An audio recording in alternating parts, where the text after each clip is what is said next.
Selamat siang Bapak, selamat siang Ibu, selamat siang untuk kita semua. Perkenalkan, nama saya Adianto N. Tanahawu dengan NIM 1703030001, kelas A semester 7. Terima kasih atas waktu dan kesempatan yang diberikan kepada saya. Saya akan menjelaskan tugas UAS Sosiologi Terapan mengenai monetisasi kapitalisasi. Monetisasi adalah proses mengubah suatu agar bisa menjadi penghasilan. Istilah monetisasi itu sendiri memiliki arti yang berbeda, tergantung konteks yang sedang dibicarakan. Misalnya, Bank Indonesia melakukan program monetisasi utang dengan membeli obligasi pemerintah yang nanti akan dialokasikan untuk membiayai kesehatan. Istilah monetisasi tersebut berbeda dengan melakukan monetisasi untuk website atau Instagram.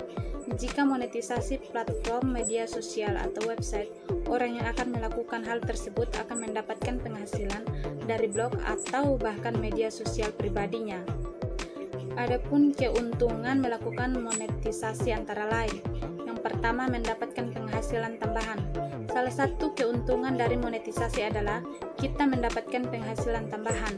Misalnya, orang yang bekerja di kantor yang mendapat gaji per bulan merasa tidak cukup untuk memenuhi kebutuhan sehari-hari. Yang kedua, berbagi ilmu.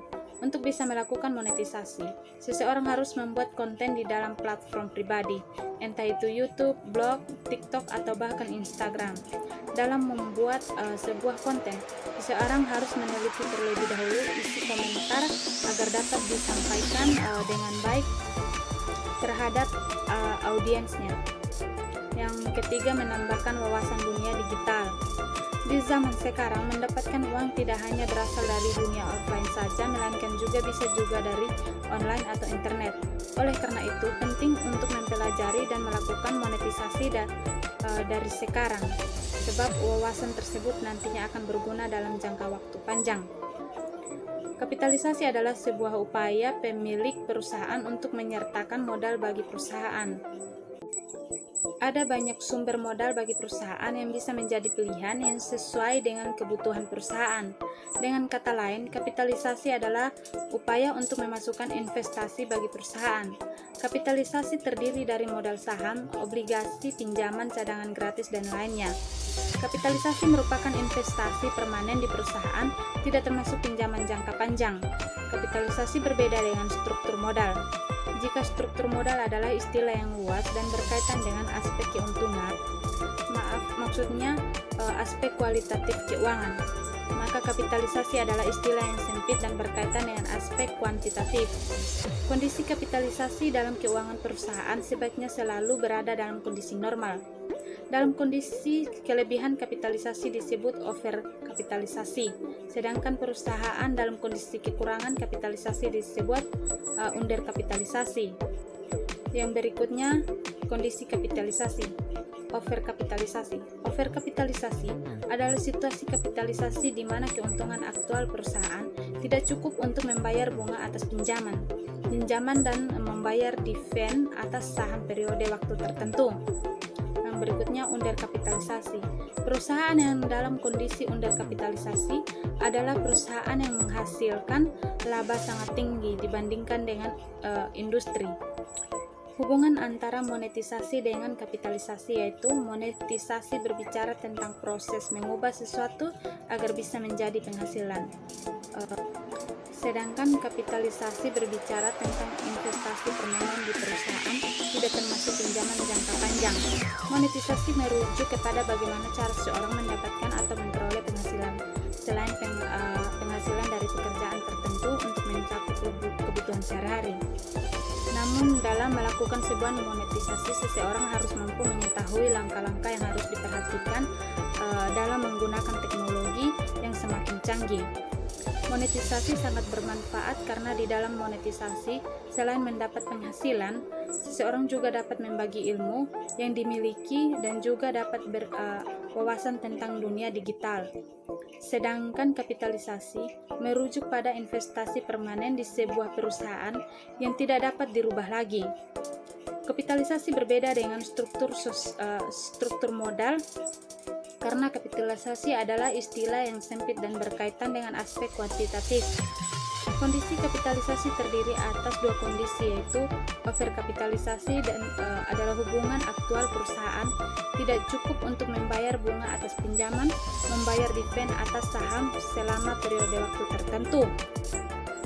Underkapitalisasi adalah perusahaan yang menghasilkan laba sangat tinggi dibandingkan dengan industri. Situasi perusahaan yang kekurangan modal muncul ketika taksiran penghasilan sangat rendah dibandingkan dengan laba aktual. Seperti yang kita ketahui bahwa COVID-19 adalah salah satu penyakit menular yang menyebabkan kematian. Pada tanggal 31 Desember 2019 melaporkan secara resmi adanya COVID-19 kepada Organisasi Kesehatan Dunia atau WHO. Pada tanggal 2 Maret 2020, untuk pertama kalinya pemerintah mengumumkan 2 kasus pasien positif COVID-19 di Indonesia. Hanya saja identifikasi kasus pertama pada awal Maret itu merupakan transmisi lokal dan bukan penularan kasus impor.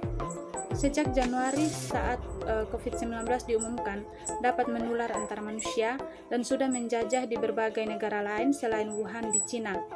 Dalam membatasi penyebaran COVID-19, pemerintah Indonesia tidak langsung menutup akses penerbangan langsung dari luar negeri dan ke Wuhan.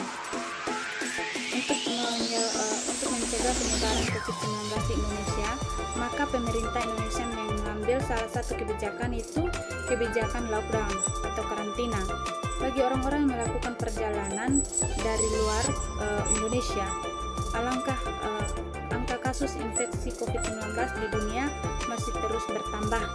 Berdasarkan data hingga Senin 20 April 2020 pagi, jumlah kasus COVID-19 di dunia adalah sebanyak 2.394.291 atau 2,39 juta orang terinfeksi.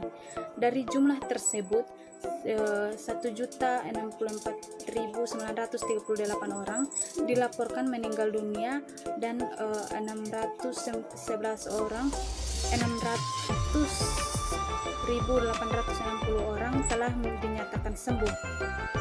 Pada Minggu 19 April 2020, pemerintah Indonesia mengumumkan tambahan 327 kasus baru dan 47 kasus kematian di Indonesia. Jadi total kasus COVID-19 yang telah dikonfirmasi di Indonesia sebanyak 657.000 kasus, sementara angka kematian yang terjadi sebanyak 582 kasus. Jumlah pasien sembuh juga mengalami penambahan sebanyak 55 kasus baru pada Minggu tanggal 9 April 2020, sehingga total pasien sembuh menjadi 686 orang. Jumlah kasus positif COVID-19 di Indonesia pada tanggal 30 April 2020 menembus angka 10.000 pasien.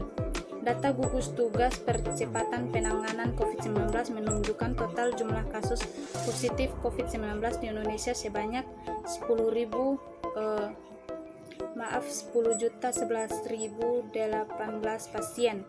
Jumlah pasien baru yang terkonfirmasi positif COVID-19 dalam 24 jam terakhir tercatat mencapai 347 orang. Sehari sebelumnya hanya ada 260 kasus baru. Pasien yang sembuh dari dari penyakit COVID-19 sudah berjumlah 1.522 orang. Di sisi lain, angka kematian baru tercatat sebanyak 8 jiwa. Angka ini menunjukkan kasus kematian baru kembali ke titik terendah sebagaimana pada tanggal 20 dan 28 April lalu. Total pasien yang meninggal dunia di Indonesia setelah terinfeksi COVID-19 menjadi 792 jiwa. Namun lonjakan signifikan terjadi pada total jumlah orang dalam pemantauan atau ODP karena ada penambahan 8.661 OPD dalam sehari. Ketua Satgas Penanganan COVID-19 Nasional, Doni Monardo, yang klaim pengadilan COVID-19 sudah cukup baik sekali. Mendasari pernyataannya pada kasus aktif yang turun dan angka kesembuhan yang meningkat. Namun sepanjang sepekan terakhir angka kasus positif berada di kisaran antara 3.500 hingga 4.900. Angka yang tidak jauh berbeda dengan pekan sebelumnya yang menembus 5.000 lebih. Peningkatan kasus terjadi selama liburan panjang lalu, namun kita lihat angka masih bisa kita kendalikan, kata Doni. Doni juga memaparkan tingkat keterisian ICU sejumlah rumah sakit di Jawa Barat, Banten, Jawa Tengah mengalami peningkatan di atas 70%, sedangkan DKI Jakarta okupansi ICU di seluruh rumah sakitnya mencapai 69,5%. Merujuk pada DKI Jakarta, daya tampung ICU rumah sakit dikatakan darurat jika sudah menembus okupansi di atas 80%. Kasus COVID-19 terkonfirmasi per 25 November 2020 di seluruh dunia tercatat sebanyak 59.751.705 kasus. Sejauh ini tercatat 20 negara yang memiliki jumlah kasus COVID-19 terkonfirmasi di angka lebih dari 500, 2 juta, 9 juta, bahkan melebihi angka 12 juta. Sekian saja yang bisa saya bagikan terhadap kita semua. Terima kasih, selamat siang.